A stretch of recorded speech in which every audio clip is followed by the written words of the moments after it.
cloche ne marque pas le début de la récréation, comme au bon temps de l'école, mais l'ouverture de notre réflexion.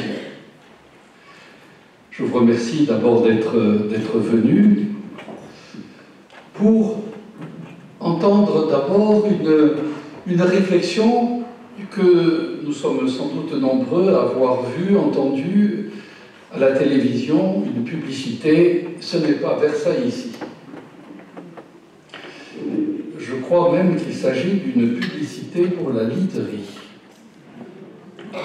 Mais cette publicité s'appuie sur une réaction, une réflexion populaire. Lorsque les Français se trouvent devant quelque chose de beau, de splendide, spontanément ils disent « on se croirait à Versailles ».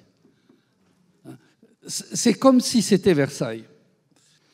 Et je dois dire que cet enchantement dû à Versailles a traversé depuis longtemps nos frontières. La semaine dernière, je me trouvais dans le Connecticut, sur la côte est des États-Unis, et je suis passé dans une petite ville qui s'appelle Versailles. Il n'y avait rien de spécial. Mais ce qui me frappait, c'est que tous les noms français, lorsqu'ils sont utilisés par des anglo-saxons, prennent un accent. Paris devient Paris. Notre-Dame devient Notre-Dame. Versailles, on m'a dit, il faut prononcer Versailles comme à Versailles. Donc même aux États-Unis, les Américains s'astreignent à parler de Versailles. Nous qui sommes biterrois ou du biterrois, nous reconnaissons avec une certaine fierté qu'il y a du Versailles à Béziers. Les marbres, des marbres du château de Versailles viennent d'à côté de chez nous, de Cône-Minervois, à côté de la fameuse abbaye de Cône, mais on peut penser aussi que certains marbres de Saint-Pons, des marbres rouges que nous retrouvons dans la cathédrale Saint-Nazaire, ont été aussi utilisés à Versailles. Nous sommes passés tout à l'heure devant l'hôtel Coste d'Espagnac. C'est une reproduction d'un côté du Petit Trianon. Les jardins de la Villa Guy, je fais étalage d'une connaissance récente, j'ai appris ça hier, dus aux forestiers, sont une reprise des bosquets de Versailles. Et puis, il y a à l'hôtel Berger le salon de musique, qui est l'unique reproduction à l'identique en France, évidemment à une échelle différente, du salon que Louis XV avait offert à Madame de Pompadour à Trianon, au Petit Trianon. L'hôtel Berger, comme vous le savez, c'est le siège de la Société archéologique. Et c'est la Société archéologique qui organise notre rencontre.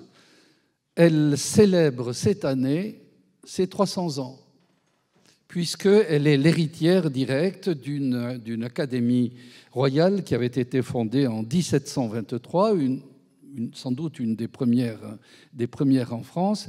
Et nous nous promettons bien d'organiser des manifestations pour manifester cet anniversaire, pour célébrer cet anniversaire, et en particulier un colloque de haut vol se tiendra à Béziers les 6 et 7 octobre, organisé par notre collaborateur, M. Gilles Bancarel.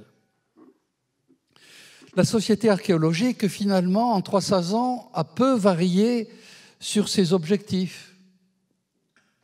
Favoriser la recherche scientifique, et Béziers a la fierté d'aligner de nombreux scientifiques au XVIIIe siècle et après, des artistes, des poètes, des journalistes. Mais le fond de sa mission pourrait être présenté de la manière suivante: faire connaître notre patrimoine, son histoire, et le faire aimer. Faire connaître et le faire aimer par des articles, par des revues, par des livres, par des conférences. Et chaque mois, nous avons une conférence dite de recherche, ou bien à l'hôtel Berger, ou bien au réfectoire des abbés de Sainte-Aphrodise. Mais pour connaître, il faut conserver, préserver, restaurer. Le vrai conservateur, c'est celui qui sauve le passé afin de mieux préparer le futur. Les peuples sans mémoire, nous l'avons vérifié, les peuples sans mémoire sont condamnés à se répéter et à se trouver démunis devant les défis du futur. Alors, comment faire? Et l'idée est venue à la Société archéologique, scientifique et littéraire de Béziers de faire appel à un des meilleurs spécialistes de la sauvegarde du patrimoine français. Je suis content de vous présenter M. Olivier de Rohan-Chabot. Le nom vous renvoie évidemment à des pages glorieuses ou attachantes ou intrigantes selon les cas de l'histoire de l'Église. Je peux dire qu'il a fait son service dans la marine et depuis que nous nous connaissons, à chaque fois, il me parle de ses expériences de la marine. Je peux donc penser que ça a été important pour lui. Il a travaillé avec des grands noms comme Danone, Nestlé, et puis il est devenu président des Amis de Versailles. Et actuellement, il est le président de la Fondation Sauvegarde de l'art français. Monsieur de Rohan-Chabot, merci d'être venu et de vous prêter aux questions que nous allons poser, qui ne seront pas, comme sous l'Inquisition, des questions ordinaires et extraordinaires, mais des questions toutes simples. La première, je la formulerai de la manière suivante. Vous avez participé à la sauvegarde de bâtiments prestigieux, Versailles, on parle de Versailles, mais aussi l'hôtel de la Marine à Paris. Est-ce que vous pourriez nous raconter, photo à l'appui, ces aventures-là, ces expériences que vous en tirez, et arrivez-vous à dégager de cette action, de cette suite d'actions, une philosophie de la conservation et de la restauration du patrimoine? Merci, Monseigneur. Je vais essayer de m'y employer en évitant de radoter comme je le fais avec la marine. Mais ceci étant, on aime à parler des expériences que l'on a eues. Comme président des Amis de Versailles, je me suis confronté à ce à quoi vous vous trouvez confronté, Monseigneur. C'est-à-dire qu'en fait, très peu de Français connaissent Versailles. Alors, ce n'est pas parce qu'il y a 12 millions d'étrangers qui viennent, 12 millions de personnes, Français et étrangers, mais la plupart étrangers, qui viennent visiter chaque année Versailles, que les Français connaissent Versailles. Nous y sommes allés une fois, deux fois, mais ce n'est pas connaître un endroit qu'après 25 ans, je ne connais toujours pas, pour l'avoir fréquenté extrêmement souvent. Alors, comme président d'une société d'amis, notre rôle, c'est de faire, comme vous venez de le dire, Monseigneur, connaître et aimer le lieu qui est l'objet de notre intérêt, et également de l'enrichir. Alors, cela veut dire plusieurs actions. Première action, c'est de s'opposer à des décisions qui ne nous conviennent pas. La première photo que je vous présente représente la pièce Audet suisse, avec, je crois, là où est la flèche, un terrain de 50 hectares dont il avait été décidé à l'époque qu'il serait vendu pour y construire 7000 logements. Alors, cela ne nous avait pas plu à la Société des Amis de Versailles, et il a fallu 5 ans pour se battre contre une décision qui était prise par le gouvernement et acceptée par tous les corps, aussi bien la mairie que le conseil départemental, etc. Et je dois dire que nous sommes arrivés à nos fins en dénonçant la chose auprès des journaux anglais qui ont dit quand même on ne peut pas laisser aux Français des endroits pareils, ils les sabotent. Et alors du coup, ça a été repris par le Figaro, et du coup, on nous a dit mais comment est-ce que vous ne nous en aviez pas parlé? Et finalement, nous avons arrivé à faire reculer l'adversaire. Maintenant, je vais vous parler dire quelques mots sur le mobilier. Dénoncer, c'est très bien. Enrichir, c'est mieux. Versailles a été, comme vous le savez, complètement vidé de son mobilier sous la Révolution. Alors, une petite partie est restée entre les mains de l'État français, mais la plus grande partie a été vendue, et ce qu'il faut aujourd'hui essayer de rattraper. Alors, la première image que je vous montre, c'est assez amusant, parce que le jour où j'ai eu l'honneur d'être nommé président des Amis de Versailles par 200 personnes, car c'était le nombre de membres de la société à l'époque, nous sommes aujourd'hui 7000, ce même jour se passait un événement d'égale importance, l'annonce à tout le monde que Louis Vuitton fusionnait avec Moët Hennessy pour faire LVMH. Et le président Louis Vuitton, ce soir-là, donnait à Versailles avait mécéné la représentation d'Atis, et c'était suivi, la représentation était suivie d'un dîner. Et en sortant du dîner, le président, monsieur Henri Racamier, nous passons devant une pièce vide et me dit: c'est quand même scandaleux que Versailles soit vide, ça fait honte, j'espère que comme président des Amis de Versailles, vous allez vous employer à remeubler le château. Or, le lendemain matin, le conservateur que je ne connaissais pas me dit: pourriez-vous m'acheter une banquette pour la pièce vide qu'avait dénoncé le président de Louis Vuitton, Moët Hennessy. Et je lui ai donc immédiatement envoyé un appel téléphonique, comme ça: vous m'avez donné un ordre, il ne tient qu'à vous que je puisse y répondre. Le chèque est arrivé dans la demi-heure qui suivait. Donc je me suis dit, les choses vont bien. Je vais essayer de ne pas me tromper de bouton. Je vais vous montrer. Vous nous donnerez des conseils pour recevoir des chèques aussi rapidement. Le premier conseil, c'est d'avoir de la chance. Bon, je vous montre assez rapidement pas mal d'objets. Pour vous montrer la variété des choses que l'on recherche, là, il s'agit du service offert par Louis XV à Madame du Barry. Et là, il se trouve que nous avons eu le bonheur de pouvoir également trouver de l'argent pour l'acheter. Et je dois dire que c'est assez émouvant de le voir revenir chez lui. Ceci, c'est peut-être l'achat le plus important, comme j'ai eu à faire pour les Amis de Versailles. Cette commode que vous voyez là, un jour, le conservateur de Versailles me téléphone et me dit: il faudrait que vous alliez voir chez Christie's un objet qui est à vendre. Alors, je vais voir, c'était cette commode, mais elle était toute noire, elle était très très vilaine, et on y disait qu'elle venait de la bibliothèque du roi Louis XVI, où elle ne demandait qu'à retrouver sa place. Je téléphone au conservateur, je dis: il faut l'acheter. Il me dit: oui, mais j'ai pas un sou. Enfin bref, alors je ne vais pas vous raconter comment nous avons trouvé l'argent, mais je dois dire que ça m'a pris un mois mais de rude travail. Et finalement, nous avons pu l'acheter pour 13 millions d'euros. C'était la commode la plus chère du monde. Et je dois dire que le hasard a voulu que je me trouve là le jour où elle est revenue, et c'est extrêmement émouvant de voir revenir un objet qui avait disparu depuis si longtemps à sa place, et surtout quand on a l'histoire, parce que cette commode avait été vendue à la Révolution, achetée par un très célèbre collectionneur anglais, William Beckford, qui l'avait léguée à sa fille, la duchesse de Hamilton, et les Hamilton avaient une très belle collection qu'ils ont vendue à la fin du XIXe siècle.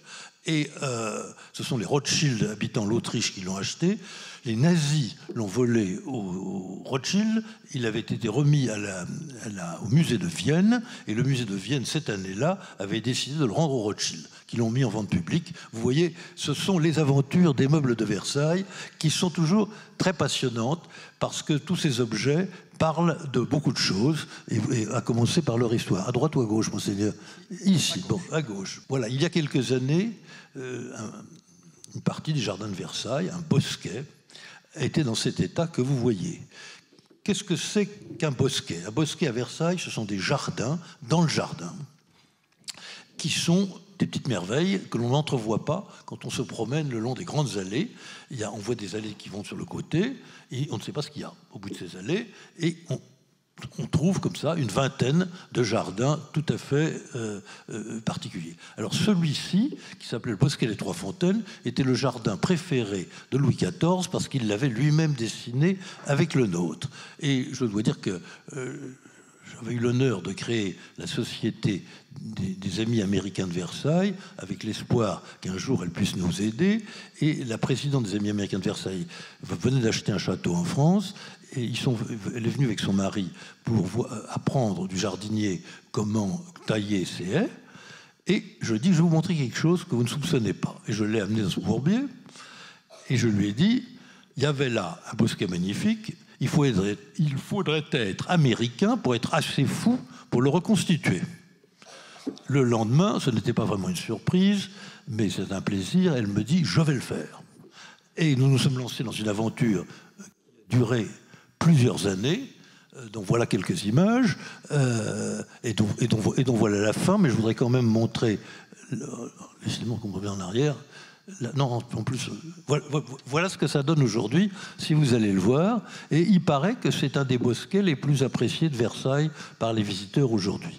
Donc voyez-vous, c'est une longue aventure pour recréer quelque chose, voilà, quand on a la passion du lieu. Je vais passer à l'étape suivante. Oui, voilà. Heureusement que vous êtes là, monseigneur. On va plus loin, oui. Bon, c'était le jour de l'inauguration. Nos amis américains étaient très contents. Vous avez fait venir, effectivement, la garde républicaine, Madame Chirac, le duc et la duchesse de Kent. Enfin, voilà, c'était très bien. Quelques mots sur l'hôtel de la Marine. L'hôtel de la Marine, comme vous le savez, l'État avait décidé de le vendre.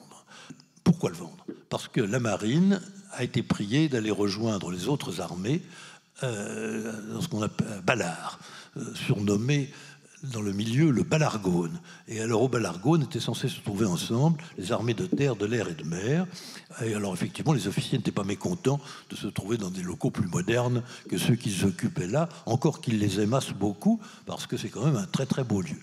Bref, la propagande qui a été faite par le gouvernement de l'époque, et pas seulement par le gouvernement, c'était de dire si le budget de la France est en déficit, c'est à cause de l'hôtel de la Marine. Ça coûte abominablement cher, il n'est pas question d'y mettre un centime, en plus de ça il est prêt à s'écrouler parce que le métro que l'on a construit en dessous a ébranlé les fondations. Donc, accord général pour se débarrasser de l'hôtel de la Marine. Mais comme vous venez de le dire, monseigneur, j'ai quelques liens avec la marine affectifs, et on m'a nommé à l'époque président d'une petite association qui s'intéressait à ça. Enfin bref, au sein de la sauvegarde de l'art français, nous avons décidé de nous battre, et ben, ma foi, ça n'a pas trop mal marché, parce qu'après 9 ans de combat, nous avons réussi à faire en sorte que l'État accepte de ne pas vendre. Oh, c'est toute une aventure, hein. Je veux dire qu'il a fallu faire beaucoup de bruit dans les journaux, arriver même à être reçu par la télé. Et ce qui a tout décidé, c'est que le président Giscard d'Estaing, à qui j'avais fait demander s'il approuvait ce que nous faisions, a dit qu'il l'approuvait totalement. Le lendemain, toute la presse était chez lui, et ça a multiplié le bruit, et le président Sarkozy a dit « Bon, ben écoutez, je vais voir... » oui, c'est Sarkozy. « Je vais voir ce que je peux faire. » Et il a créé une commission dont il a confié la présidence à Giscard d'Estaing, qui, bien entendu, a décidé de garder l'endroit et de le restaurer. Vous voyez, c'est un lieu qui, aujourd'hui... Alors ça, c'est assez amusant, parce que ceux-là même qui souhaitaient sa disparition et sa vente à l'émir du Qatar sont aujourd'hui ceux qui l'ont aidé à sa restauration. Et je ne sais pas si on a entendu parler ici, mais c'est un des monuments maintenant les plus visités de Paris. Ça fait la joie de tout le monde. Alors la conclusion de la chose, c'est que ça vaut quand même le coup de se battre contre des évidences. On peut arriver à en triompher. Il y a donc des monuments, des lieux prestigieux, Versailles, l'hôtel de la Marine, mais il y a aussi en France des lieux méconnus, des lieux négligés, des lieux qui ont besoin d'être aimés pour être reconnus, des châteaux, des maisons, des monuments, des chapelles, des églises, ou tout simplement des objets de la vie ancienne. Et je crois être fidèle à ce que vous m'avez expliqué. Vous êtes aujourd'hui président de la sauvegarde de l'art français.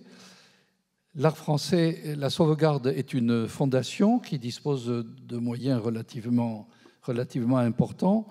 Je crois qu'il y a 2 institutions principal en France, vous-même et le patrimoine français. Et donc,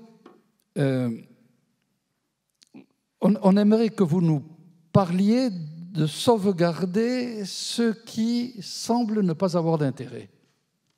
Après le prestigieux, le méconnu, photo à l'appui. D'abord, j'aurais tendance à penser que tout a de l'intérêt pour qui sait regarder et voir, et écouter ce que les choses ont à nous dire. Parce que je l'ai éprouvé hier dans la visite que vous m'avez eu la gentillesse de me faire faire dans les rues de Béziers. Chaque pan de mur raconte une histoire et on a envie de savoir ce qu'il y a derrière.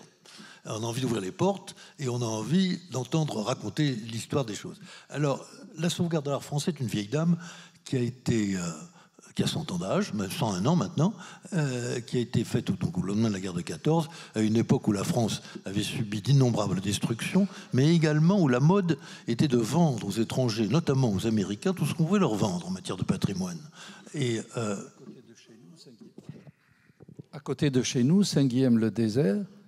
Ben c'est nous qui avons réagi contre Saint-Guilhem-le-Désert. C'est la sauvegarde de l'art français. La semaine dernière, j'étais à New York pour visiter le musée des cloisters. Des cloisters. Et ben Saint-Guilhem-le-Désert, c'est ce qui a éveillé la vocation de la sauvegarde. L'objet principal de notre action, c'est de faire connaître et aimer. Donc, d'inviter tout le monde à lever les yeux vers ce qu'ils ont devant eux et à chercher leur histoire. Alors, parmi les... ce que la sauvegarde a fait, je vais d'abord vanter ce pourquoi je ne suis vraiment pour rien, parce que c'était à une époque où je n'étais pas né. Les deux images que vous voyez, ça c'est la première, c'est le sauvetage de la vache d'Allan. La vache d'Allan, c'était comment dire, la résidence de campagne à Allan des évêques de... Les évêques, je sais pas où est Allan, j'ai oublié. Peu importe, mais cette pauvre vache avait été destinée à partir aux États-Unis. Et notre fondateur, le duc de Trévise, a décidé qu'elle n'irait pas aux États-Unis et qu'il fallait la garder en France. Il a donc dit aux habitants, lorsqu'ils vont venir pour la découper et la mettre en caisse, vous allez vous y opposer avec des fourches et avec des pics, et ça fera un scandale épouvantable. J'écrirai un article et nous remonterons la pente. Et ça s'est passé comme ça, et la vache d'Allan continue à paître là où elle est née. Une histoire à peu près semblable dans un endroit qui s'appelle l'Être Saint-Maclou, qui est un très très bel endroit à côté, au pied de la cathédrale de Rouen, qui était lui aussi, il avait été décidé de l'abattre, et c'est l'action de la sauvegarde à l'époque qui a permis d'encourager la ville de Rouen à le conserver, et aujourd'hui c'est une des gloires de Rouen. Ça, c'est encore un autre cas qui est intéressant, la maison Filandrier, qui est à Châtillon-sur-Saône. La maison Filandrier était un des grands architectes du XVIe siècle et un très grand théoricien de l'architecture. Et ça, c'est sa maison qui, pour les spécialistes de l'architecture, paraît-il le plus grand intérêt. Et là, la sauvegarde a empêché qu'on la démolisse, mais où trouver l'argent ? Et c'est notre fondateur qui a une amie américaine qui a décidé de l'acheter et qui nous l'a donné. Nous en sommes toujours propriétaires. Et jusqu'à une époque récente, cette maison abritait le vase de Vix. On a fini par lui trouver un usage. C'était tout à fait extraordinaire parce que le vase, étant gigantesque, occupait une petite pièce en entier. Et là maintenant, Châtillon-sur-Seine a hérité d'un couvent dont ils ont fait un musée où ils ont mis le vase de Vix qui a l'air d'un petit objet précieux dans le vide. Mais je cherche un usage pour la maison de Châtillon-sur-Seine. Si vous avez une idée, merci beaucoup. Pour l'instant, la mairie nous loue 500 € par an. Si vous voulez y habiter, je vous ferai un prix. Une autre construction civile où nous avons eu un rôle à jouer, c'est la Rossingle. Là aussi, la Rossingle, qui n'est pas très loin d'ici, c'est dans le Gers, notre fondateur avait vu les ruines de cet ensemble et il a décidé de se battre. Il a dit « je voudrais être responsable de la restitution de ce lieu ».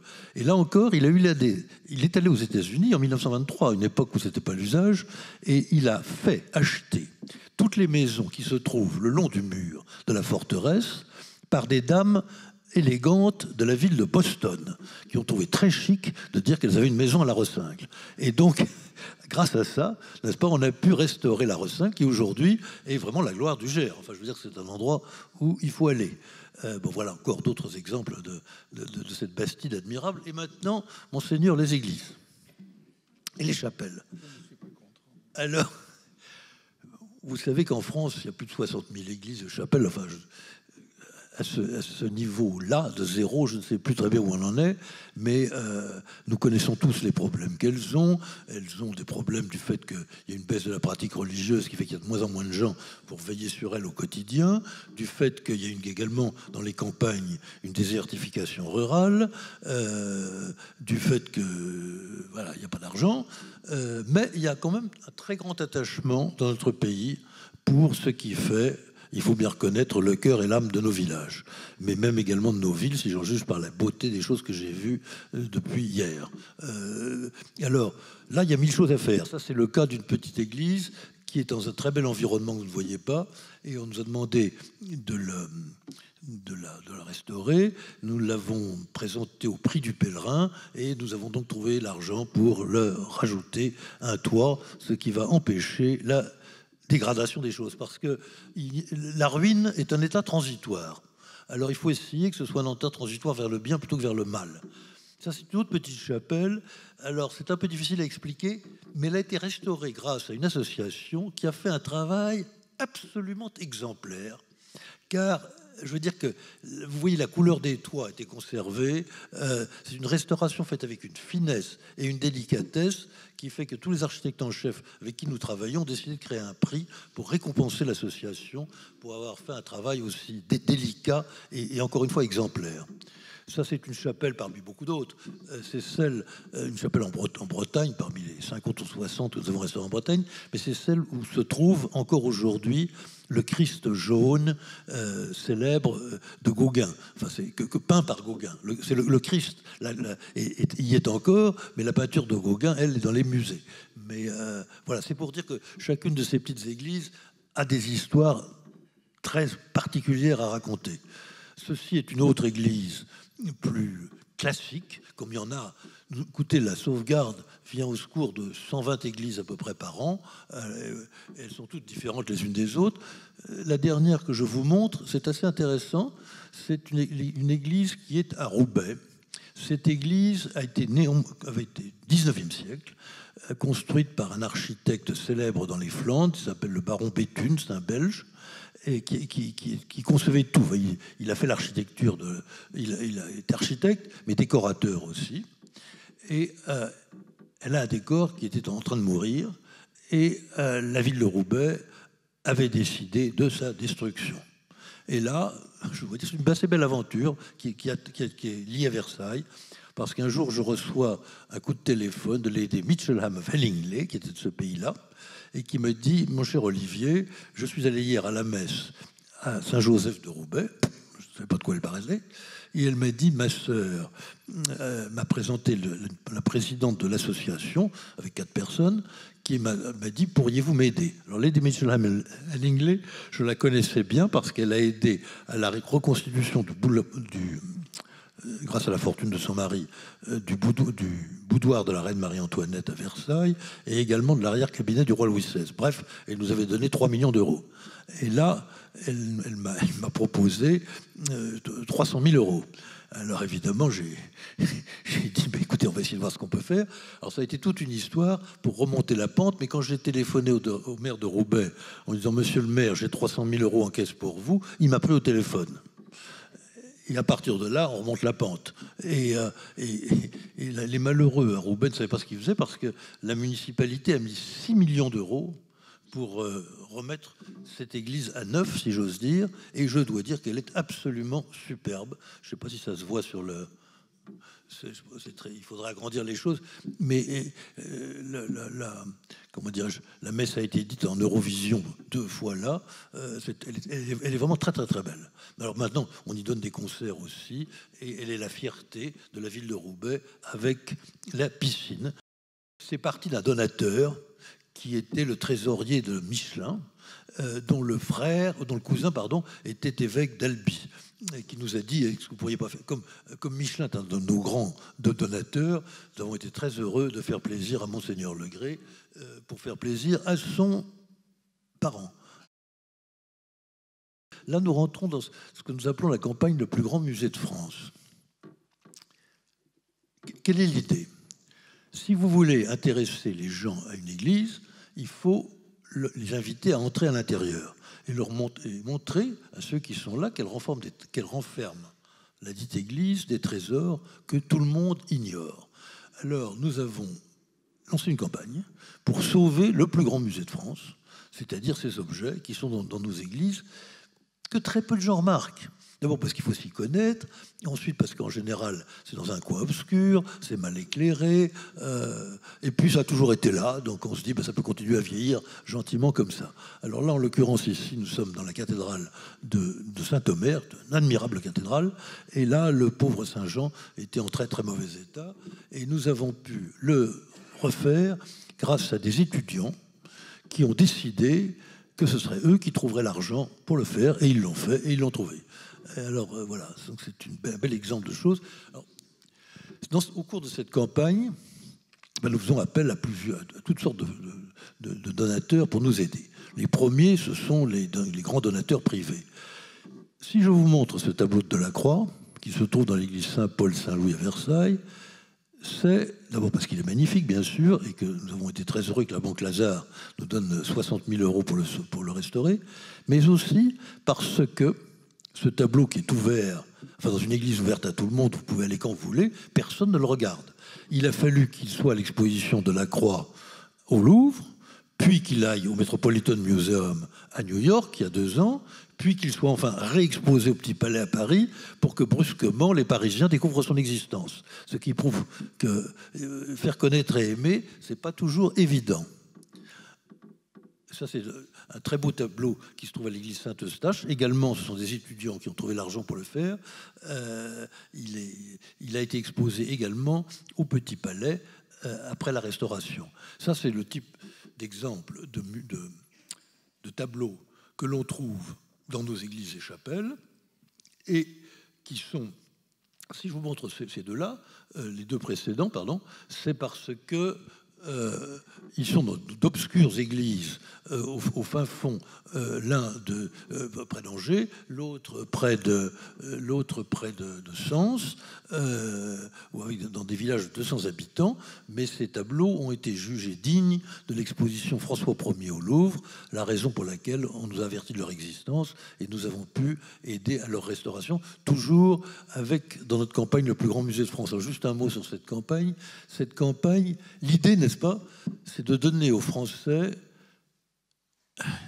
pas de leur donner l'idée, de les convaincre que ces objets sont à eux. Ce sont des objets qui sont accessibles à tous, gratuitement, dans des lieux ouverts à tous. Bon, or, il est de notre responsabilité à chacun qu'ils survivent. Aucun État n'aura assez de personnel, assez de temps et assez de moyens pour sauver ces objets. La seule façon de les sauver, c'est que nous les connaissions et que nous les aimions. L'argent devient secondaire par rapport à cela. Et là, j'espère que maintenant qu'ils ont été exposés au Louvre, ils vont continuer à avoir un peu plus de notoriété qu'ils n'en avaient jusque-là. Alors ça, voilà d'autres exemples de tableaux sortis d'église que nous avons restaurés, que notre campagne a permis de restaurer. Ça, c'est un tableau du 19e. Alors, le 19e siècle, comme vous le savez, n'était pas très à la mode dans ce genre de peinture il y a encore quelques années, mais maintenant, ça devient du dernier chic de s'y intéresser. Donc, ces saintes ont une chance de continuer à vivre. Mais également, il nous arrive d'aider à des œuvres tout à fait civiles, comme ce tableau de Napoléon Ier, qui se trouve dans la mairie de Melun, je crois. Ça, c'est un tableau qui a été trouvé à Évry-sur-Seine. Alors, vous voyez Évry, grande banlieue parisienne, maintenant un monde fou, et au milieu de cette banlieue surnage quelque part une ancienne église de campagne qui se trouve englobée dans la nouvelle conurbation. Et là, il y a un tableau assez obscur, et il y a une jeune femme qui a pensé que ça pourrait être de Simon Vouette. Alors, recherche faite, effectivement, c'est un Simon Vouette, et voilà, maintenant, il est éclairé et il trône au milieu de cette petite église où nous sommes tous invités à aller le voir. C'est fini. Bon, ben voilà. Écoutez, on termine sur Simon Vouette. Monseigneur, je suis à votre disposition pour vous répondre. Et si c'était Versailles ici, titre de notre conférence à deux voix, alors je dirais il y a deux manières de justifier ce sujet. Il y a à Béziers des lieux qui délibérément veulent rappeler Versailles. Voici. Mais il y a aussi des objets qui méritent d'être restaurés. Et si vous me permettez cette audace, au fond, il y a toujours du Versailles dans ce qu'il y ait à restaurer. Voilà donc, tout à l'heure j'évoquais à l'Hôtel Berger, qui est le siège de notre société archéologique, scientifique et littéraire, un salon que j'ai découvert moi-même, qui devait être vendu par la mairie. La mairie est propriétaire des lieux et très généreusement, elle s'était engagée dans la restauration de l'Hôtel Berger, mais il fallait, pour financer cette restauration, vendre 3 corps de bâtiments qui ne présentaient pas d'intérêt. Et ce salon se trouvait dans les parties vendues. Et notre architecte est venu me dire que c'était l'unique reproduction à l'identique en France du salon que Louis XV avait conçu pour Madame de Pompadour à Trianon. La mairie, le maire, très généreusement, a accepté de racheter cette partie qui avait été vendue. Voilà donc ce que nous avons, mais vous l'aurez constaté vous-même en le visitant ce matin, c'est un salon magnifique que nous voudrions ouvert au public, accessible comme l'ensemble de l'Hôtel Berger à tous ceux qui sont curieux et amateurs du patrimoine, mais il nous faut le restaurer. Voilà donc un premier exemple pour Béziers de ce qui pourrait justifier les efforts de Versailles. Voilà un détail. C'est typique du dit salon. Celui qui a fait les boiseries à Versailles est le même qui a fait les boiseries de l'Hôtel de la Marine. Car l'Hôtel de la Marine était à l'époque le garde-meuble de la couronne. Et là, le surintendant des bâtiments du roi essayait chez lui ce qu'il proposait au roi après. Donc vous voyez, nous passons de l'Hôtel de la Marine à Versailles et de Versailles à Béziers sur le même objet. Voilà le même salon, évidemment, vu de la porte d'entrée. La photo est un peu trompeuse parce que elle donne un éclat qui n'est plus tout à fait celui du salon. Nous sommes toujours dans l'Hôtel Berger et nous avons là, dans la salle à manger, 19e siècle, mais un 19e siècle somptueux que vous avez pu admirer ce matin, une belle tapisserie ancienne qui mériterait également d'être restaurée. Si je peux me permettre, monseigneur, vous conservez là un ensemble. Nous avons commencé par Versailles tout à l'heure, qui a été dépouillé de ses meubles. L'effort qui est fait à Versailles depuis 150 ans maintenant, c'est de recréer ce que vous avez conservé ici. C'est la même idée. C'est encore Versailles, oui. C'est le bureau sur lequel a été signé le traité de paix en 1919. C'est-à-dire la copie exacte du bureau qui est à Versailles. Jacques, tu peux venir. Hier, M. de Rohan, Chabot, est venu visiter l'église de Sainte-Aphrodise. Et ce qu'il n'a pas vu, c'était l'état de ce tableau. Ce tableau qui est l'apparition de Jésus à ses disciples et que vous avez félicité les amis de Sainte-Aphrodise pour leur combat. Et ils ont réussi à réunir justement quelque argent. Et la mairie, bien sûr, a permis, en y ajoutant, de restaurer ce tableau. On en a un aperçu après, si tu veux le montrer. Voilà. Et bien sûr, vous pouvez venir à Sainte-Aphrodise voir ce tableau qui a été restauré. Nous cherchons le donateur, puisque vous avez vu le blason de la famille qui a offert ce tableau.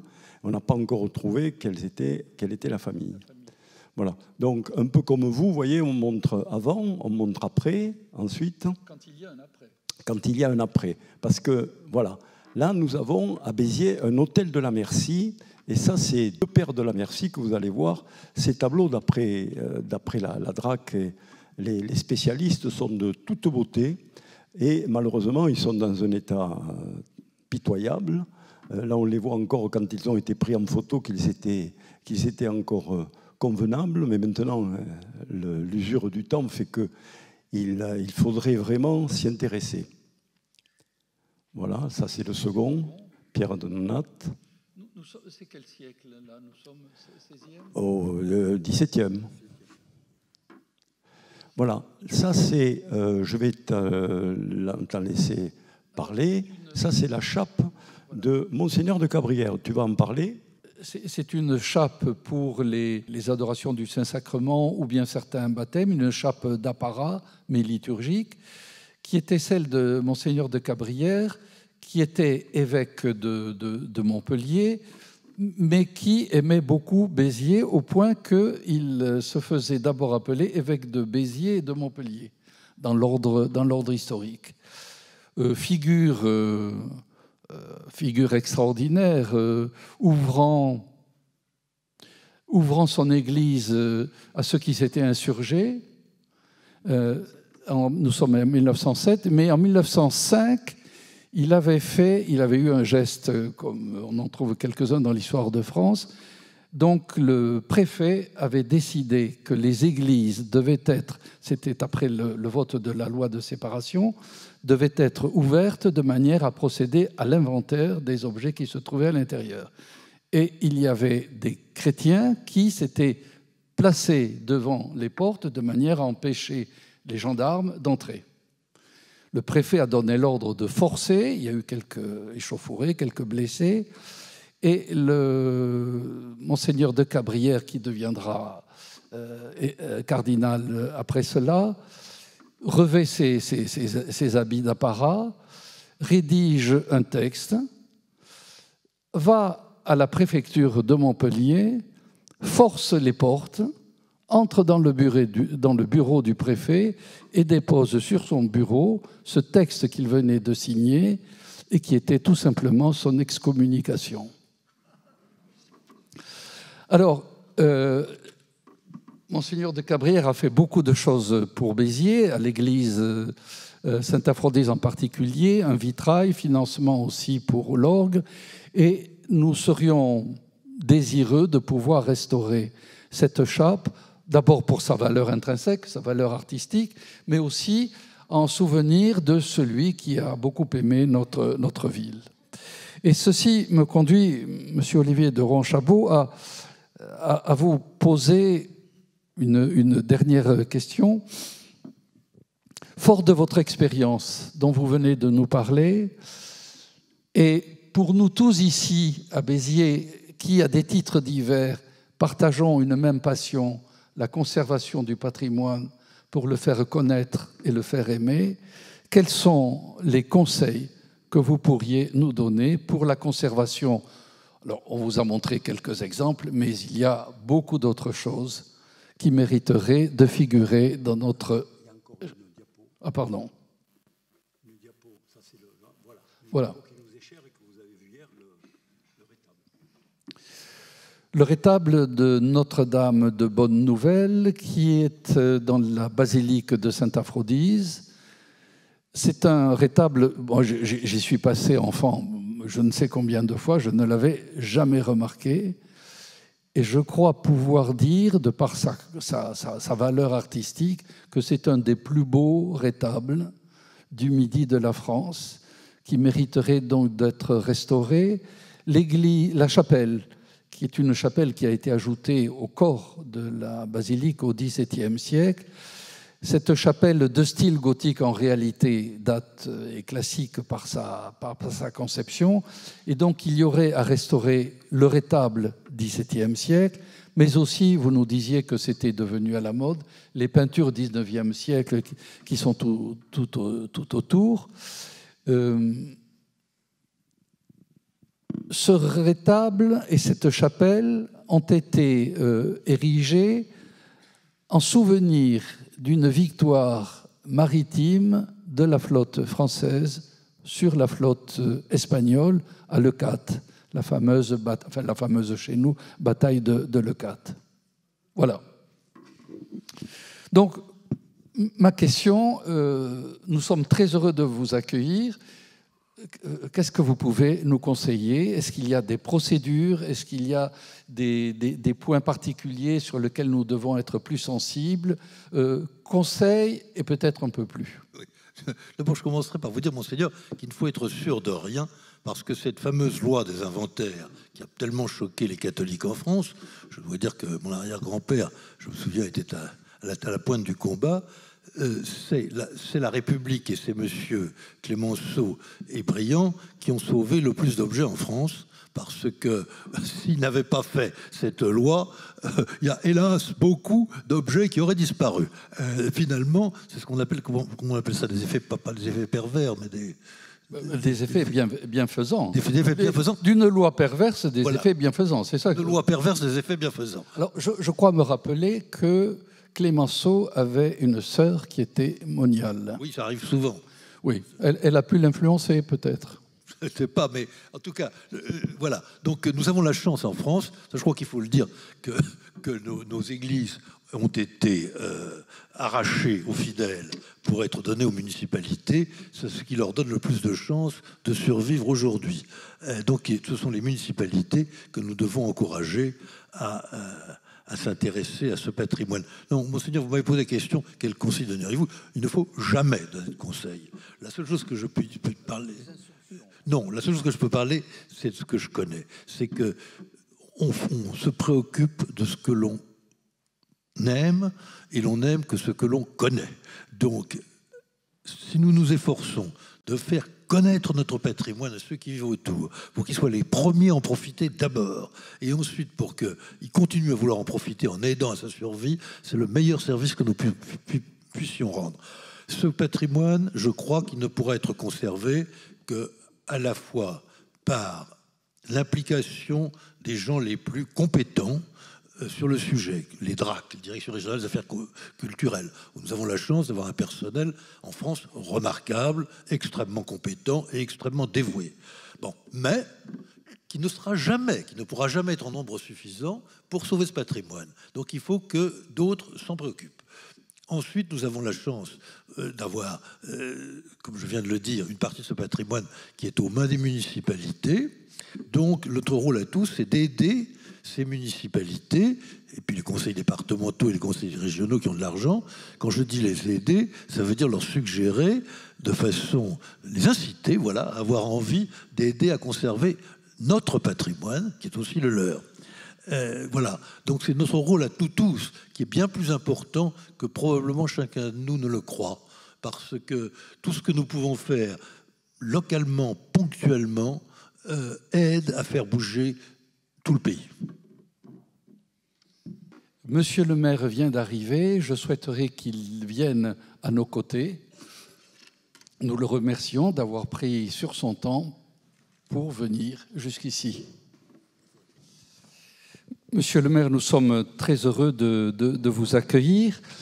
Vous avez écouté une partie de nos échanges sur le sujet qui nous intéresse, donc la conservation du patrimoine de chez nous, patrimoine du Biterrois au sens large. On a entendu, je dis des conseils, mais en réalité, ce sont des conseils que vous nous avez donnés. Comment réagissez-vous vous-même? C'est vrai, et je pense que les gens ne mesurent pas assez à quel point, au fond, comment on choisit les choses. Moi, je suis maire là depuis 9 ans maintenant. Au fond, c'est la force de persuasion des uns et des autres. Vous savez, la mairie, le maire, il passe sa vie à faire des choix. Des choix, on a de l'argent. L'argent, c'est votre argent, pardon, je précise quand même. Oui, c'est les contribuables, l'argent, c'est pas le mien. Et donc, on fait des choix. Et au fond, vous avez raison de dire que quand, monseigneur, vous en usez et abusez, d'ailleurs, vous venez me voir pour me demander telle ou telle chose, j'ai un peu de mal à refuser. Et donc, on essaie, je plaisante, mais c'est vrai, les choix, ils sont guidés par les discussions, les rencontres, les attentions qui sont faites en me disant « Regardez ça, c'est important et tout ». Honnêtement, je ne fais pas ici de la propagande électorale. En plus, tout le monde sait que je ne serai plus candidat aux élections, donc je ne suis pas dans cette perspective-là. J'ai le sentiment que sur le patrimoine et la défense du patrimoine à Béziers, on a quand même fait bouger un certain nombre de choses. Mais c'est un intérêt personnel qui est le mien pour ça. Et je regrette qu'une chose, monsieur, c'est les problèmes financiers. C'est-à-dire qu'aujourd'hui, par exemple, sur la cathédrale, pour dire la vérité, on a ce qu'on appelle un plan de financement annuel, vous savez, où on prévoit et tout. Ça peut ne jamais s'arrêter. C'est-à-dire qu'on part toujours au plus pressé. Cette année, on va faire des... Vous savez, autour du cœur, il y a un certain nombre de pierres qui sont dangereuses, donc on va faire ça. Mais tout à l'heure, vous montrez exactement la chapelle qui est là. Figurez-vous, je suis allé la voir. Mais voilà. Et donc, le problème, c'est que ça coûte... et que la ville fait ce qu'elle peut. Elle fait ce qu'elle peut à longueur de temps. Vous savez, c'est les réserves au musée. Les réserves au musée, quand je vois l'état d'un certain nombre de tableaux, on en restaure. Chaque année, on restaure des tableaux. Mais si on avait 10 fois plus d'argent, on restaurerait 10 fois plus de tableaux. Ce n'est pas les tableaux à restaurer qui manquent, c'est l'argent pour les restaurer qui manque.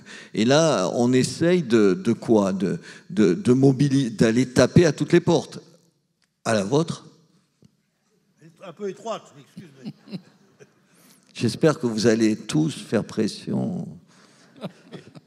Mais non, mais Emmanuel Ménard, c'est-à-dire mon épouse qui est la députée, était cette semaine avec Stéphane Bern pour discuter de ça. Et pour vous dire la vérité, ce week-end, vous savez ce qu'on a fait ? J'ai fait faire tout le dossier d'un possible financement pour la noterie. Vous savez, la noterie rue Viennet, impasse Viennet. Ce bâtiment, on est passé avec des peintures du XIVe siècle. Ouais, qui sont le tribunal de l'Inquisition. Oui. Je le précisais parce que monsieur ne va pas le dire. J'ai parlé de l'Inquisition au début. Mais je me moque de vous.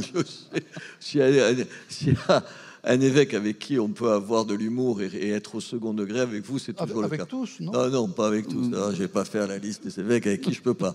Voilà, donc on fait ça. Mais attendez, on a fait évaluer, monsieur, le coût de la restauration de ces plafonds qui sont une merveille. Enfin, attendez, c'est 1,5 million d'euros. Ouais. C'est 1,5 million d'euros. Vous les avez ? Oui, non, mais... Nous essayons quelquefois à la base de convaincre monsieur le maire, mais monsieur le maire, il faut qu'il convainque l'État aussi. Je fais que ça. Je m'en doute. Voilà, et donc c'est un travail. Honnêtement, vous êtes là, mon cher ami, quel retard a été pris quand même. Quel retard. Et je vous le dis gentiment parce je pense qu'on s'estime et on a du respect l'un pour l'autre, mais notre ville a oublié son patrimoine. Moi, je suis sûr, vous parliez de tout ce qu'il y a dans les églises. Vous avez raison de dire que, heureusement aujourd'hui, oui. Que les églises, je vous le dis, vous savez que je suis catholique, comme tout le monde le sait, et je ne suis pas catholique pratiquant et tout, mais quand je vois l'état de l'église aujourd'hui, de son absence de moyens, monseigneur, si ce n'est pas la ville qui entretenait un certain nombre de monuments, je ne sais pas où on en serait. Je suis satisfait de le faire, je suis très satisfait de le faire. Mais c'est un problème. Le problème, c'est qu'il faut ensemble se fixer des priorités. On ne peut pas tout faire. La ville a un patrimoine. La ville a plus d'une centaine d'hôtels particuliers. Moi, je connais des hôtels particuliers qui sont en vente, vous les connaissez comme moi, où c'est un crime de les laisser se détériorer. Un hôtel particulier qui n'est pas occupé depuis 20 ans, 30 ans, 40 ans, enfin, il se délite au fur et à mesure. Je voudrais vous poser une question. Nous avons, au fond, on a 3 niveaux, me semble-t-il. On a le niveau des associations, des fondations ou des administrations qui s'occupent de la culture et de la restauration. Parfait. Mais pour que ces institutions interviennent, il faut qu'elles soient sollicitées par le 2e niveau, qui est le niveau politique. Les municipalités ou les églises, enfin quand ce sont des églises construites après 1905, etc. Bien. Mais je crois qu'il y a un niveau antérieur qui est l'opinion publique. C'est-à-dire, on disait, le patrimoine, c'est ce que nous devons découvrir et aimer pour le conserver. C'est le souci du passé pour la préparation du futur. Or, ma question est la suivante. Comment pourrions-nous mieux conscientiser nos biterrois pour qu'ils aiment ce patrimoine et qu'ils se battent, parce qu'il faudra se battre. Si j'ai bien compris la dimension guerrière de votre... Bon, il faudra se battre pour solliciter la mairie, qui devra se battre pour solliciter. Mais au départ, il faut qu'il y ait un mouvement de population, il faut une conscience populaire. Ce que vous faites là, exactement ce que vous faites là. Le problème, c'est qu'il y a, vous disiez, les pouvoirs publics, la DRAC, le DRAC, le directeur régional de l'action culturelle. Il faut dire, il est super bien en ce moment. C'est un type formidable. Mais il a aussi un budget. Alors, il est très sympa, il aime Béziers et tout, donc c'est un atout, si je veux dire, dans notre jeu aujourd'hui et tout ça. Mais de toute façon, quand il finance à 40%, c'est déjà formidable. 40% de la partie qu'il finance lui-même, qui est en général pas tout le bâtiment, mais une partie, il faut le faire. On a besoin de la générosité de l'État. On a besoin de la générosité d'un certain nombre d'associations où, quand le loto du patrimoine, c'est aussi... Mais en même temps, ça ne suffit pas. Et oui, et puis il vous donne 100 000 euros sur un truc qui vous coûte 2 millions. Donc il faut trouver le reste. Et pardon de le dire, moi je suis bitérois et on est entre bitérois ici, il y a la générosité de chacun d'entre nous. Je veux dire, on ne peut pas penser que les municipalités ou l'État feront tout, ou les fondations.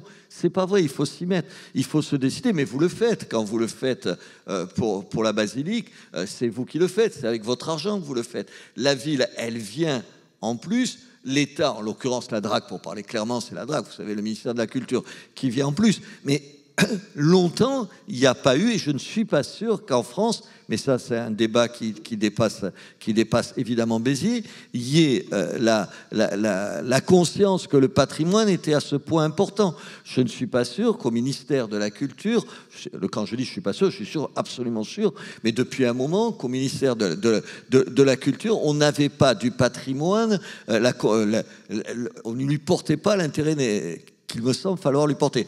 Tout ça, pourquoi ? Parce qu'il y a l'idée que tout ça, ces vieilles pierres, ce truc, c'est un peu archaïque et en plus, c'est pas très progressiste. Il y a quand même des choses plus importantes. Ça mobilise pas la jeunesse et tout. D'abord, c'est des bêtises parce qu'il suffit à la jeunesse de lui montrer les richesses pour qu'elle trouve qu'ils sont pas plus bêtes, nos enfants, qu'on l'était à leur âge. Il faut arrêter avec ça. Et il y a tout ce travail à faire. C'est un travail politique au sens noble. Oui. Vous avez compris, pas partisan, on s'en fout, on ne dit pas ça. Politique, c'est-à-dire les citoyens qui se mobilisent, les mairies qui prennent conscience de ça et qui y consacrent l'argent nécessaire, les associations, les fondations, l'État qui viennent nous prêter main forte. Mais attendez, à Béziers, si on ne fait pas ça... Moi, je suis un peu long, mais je veux vous dire quelque chose. Il y a tout un tas de choses qu'on peut fabriquer dans le monde entier. Et bien plus qu'on ne le pense. Vous savez, moi, quand j'étais jeune, on pensait qu'à part les Japonais, ils faisaient des trucs... vulgaire, pour pas dire pire, mais que tous les trucs intelligents se feraient en France. C'est pas vrai. Toute la mondialisation, elle prend sur tout. Quasiment tout peut se faire ailleurs. Pas notre patrimoine. Ce que nous avons d'unique, qu'on ne peut pas reproduire, qu'on ne peut pas nous enlever, qu'il faudra venir voir ici et pas ailleurs, c'est notre patrimoine, c'est la richesse de cette ville. Et on a une ville formidablement riche. Chaque fois, il y a toujours des gens pour plaisanter, mais ça ne fait pas plaisir aux uns aux autres, on est la plus vieille ville de France. La plus vieille ville de France. J'arrive pas à le faire marquer sur les autoroutes. Les sociétés d'autoroutes, ils veulent pas. En disant non, c'est pas vrai, c'est Marseille. Et non, c'est pas Marseille pour une fois. C'est nous. Et je pense que ce patrimoine-là, il faut se battre pour lui. Je veux dire, c'est ce qui fera venir des touristes, c'est ce qui fera venir même, je vais vous dire quelque chose, même des entreprises. Parce que les gens, ils ne sont pas insensibles quand ils arrivent dans une ville à se dire « c'est une jolie ville, c'est une jolie ville ». Et Béziers est une belle ville. Alors, monsieur Olivier de Rohan-Chabot, tout à l'heure, vous avez dit quelque chose qui a attiré mon attention. Vous avez parlé des étudiants. À 2 reprises, vous avez dit que des étudiants s'étaient mobilisés pour faire connaître et pour des tableaux, je pense, non ? En tout cas, je vais tout à fait dans le sens de ce que vous venez de dire, monsieur le maire. Je veux dire que je sais très bien que les budgets ne sont pas extensibles. Bon, mais ceci dit, si nous ne demandons pas davantage, nous n'aurons rien. Donc, nous sommes là pour faire pression. Oui, parce que nous faisons avec les étudiants les choses. Ma question, c'est que vous avez engagé, ou encouragé des étudiants à se battre. Nous n'avons pas d'université à Béziers, on a des antennes. Mais vous avez des collèges, peut-être. Oui, mais justement, alors qu'est-ce qu'on peut faire pour conscientiser les... Moi, je vais vous dire ce que je fais. Pardon de vous contrôler, monseigneur, mais on a une université à Montpellier, à Béziers. C'est pas Montpellier, mais elle existe. J'en sais quelque chose, que j'étais encore la semaine dernière. Oui, mais on va la bataille, elle est essentielle à Béziers, de donner à notre antenne un vrai statut. Voilà, donc je vous dis, ça aussi c'est la bataille pour que nos enfants, après le bac, moi où je suis allé, où vous êtes allé après le bac, tu es allé à Montpellier, je suppose, je ne suis pas tout à fait le seul à l'avoir fait. Il faut donner la possibilité aux jeunes de rester à Béziers pour apprendre à aimer cette ville et pour l'apprendre à bras-le-corps. J'ai un produit à vous vendre, monsieur le maire, à ce moment-là, que nous vendons ailleurs, avec les étudiants et avec les élèves. Alors, pour commencer par les élèves, ce que nous faisons, c'est que nous donnons 10 000 € à une classe. Et le professeur promène les étudiants autour pour leur montrer un certain nombre d'œuvres d'art en danger, signalées par la DRAC notamment, mais ça peut être par vos services. Et ils voient, ils regardent, on leur explique ce tableau-là à Chancy, celui-là à Émérule, la statue ici a perdu sa main. Et on donne les 10 000 € aux enfants, et au bout de 6 mois, 8 mois, où ils ont eu un cours d'histoire de l'art sur ces objets, ils les ont touchés, ils les ont vus, ce sont des objets proches d'eux, et à ce moment-là, c'est eux qui décident entre eux de ce qu'ils vont faire de leurs 10 000 €. On va le faire à Béziers alors. Ben, ce serait bien, parce que ça marche très bien, je peux vous dire. Prenez l'engagement. C'est vous qui êtes le curé, là, c'est pas moi, alors. Mais même chose avec les étudiants, mais alors eux, aux étudiants, on leur demande de trouver eux-mêmes l'argent. Parce que autant trouver 2 millions pour restaurer votre cathédrale, ça, ils ne peuvent pas faire. Mais trouver 5 000 € pour restaurer un tableau qui leur plaît, ça, ils peuvent faire. Ils le font. Pardon d'insister, vous avez raison de dire, c'est très important, c'est que quand même, des fois, c'est pas des grosses sommes. oui, tout à fait. Des fois, pour 7 000, 8 000, je vois parce que ça arrive sur mon bureau, 7 000, 8 000 €, vous voyez, et on ne l'a pas montré là, mais vous l'avez montré une fois, mais on aurait pu le montrer sur d'autres œuvres et tout ça, où vous vous dites, ça change absolument le regard. Ça, c'est la première chose. La deuxième chose, c'est que sans arrêt, une ville comme Béziers, on a des propositions de racheter des choses. Vous savez, une œuvre qui est dans le fond des musées, qui a toute sa place et tout. Et souvent, c'est des sommes qu'à 5 ou 6, on peut réunir et on peut se dire, tiens, j'ai participé à restaurer ce tableau, il est au musée, on va le voir. Et je vous le dis tout de suite, on est tout prêt à marquer que c'est vous qui l'avez fait, sans problème. Pour que notre collaboration se poursuive et s'affermisse même, vous m'avez dit tout à l'heure que la sauvegarde, dont vous êtes le président, n'avait pas de représentant dans notre région. Alors, quel serait le profil, on ne va pas désigner quelqu'un, mais qui pourrait, quel type, qu'est-ce que vous attendez de ce représentant ? En fait, on aurait besoin de beaucoup de représentants par type d'activité que nous avons. Par exemple, monter une opération avec les étudiants, monter une opération avec les élèves, ça demande énormément de travail. Et alors, il y a peut-être des personnes qui peuvent faire les deux, mais s'il n'y en avait qu'une pour celle-ci et une autre pour cela, ce serait très bien. Également, quand il s'agit de restaurer des églises, nous avons besoin de savoir que le peu d'argent que nous avons, parce que nous ne distribuons qu'1,5 million € par an, ce qui... Pour Béziers, ça ira. Ouais, mais bon, je sais qu'il y a besoin toujours davantage, mais on a besoin qu'on nous dise, voilà où le peu que vous donnez sera vraiment utile et aidera le maire à prendre la décision qu'il aimerait prendre, mais qu'il ne prend pas parce qu'il lui manque ce qu'il faut pour... Voilà. C'est exactement ça. Je vous garantis que des fois, la somme qui est apportée à un moment donné, elle fait qu'on décide d'aller vers ça, ou elle fait qu'on boucle le budget qui manque. La ville, elle apporte, le département, il apporte, plutôt la région en l'occurrence, la région, la DRAC, on arrive et des fois, il manque les 10 000 € qui font que, tiens, on se décide à le faire et on le fait. C'est que ça. Ce qui voudrait dire, si vous en êtes d'accord, que nous pourrions réfléchir à plusieurs personnes qui pourraient devenir, si le choix vous agrée, les délégués régionaux de la sauvegarde. La médaille de la sauvegarde n'existe pas encore, mais on va la créer pour pouvoir vous la donner, monsieur le maire, monseigneur. Très bien. Vous serez les 2 premiers. C'est sur cette suggestion, je voudrais, avant d'agiter la clochette qui nous vient du roi Louis-Philippe, qui n'a pas besoin d'être restaurée, celle-ci, je voudrais vous remercier d'être venu. Tout à l'heure, nous avons au foyer un petit apéritif qui est prévu, enfin apéritif, peut-être trop, les coques vin blanc. Nous serons très heureux de vous voir, d'échanger avec vous. Je voudrais vous remercier, Monsieur Olivier Doran-Chabot, d'être venu à Béziers, d'avoir demain passé 3 jours, d'être venu malgré les impondérables des transports français en ce moment. Et puis, on a été heureux de vous faire plaisir et de voir que ça vous faisait plaisir. Monsieur le maire, je vous remercie non seulement d'être venu, mais d'avoir mis le théâtre à notre disposition. C'est un acte de générosité auquel nous sommes sensibles. Et j'en profite pour remercier le personnel du théâtre qui est venu nous assister. Je remercie aussi tous mes collaborateurs et vous l'aurez deviné, Jacques Nougaret, c'est lui qui a été plus particulièrement le factotum, l'artisan de cette réalisation. Merci beaucoup.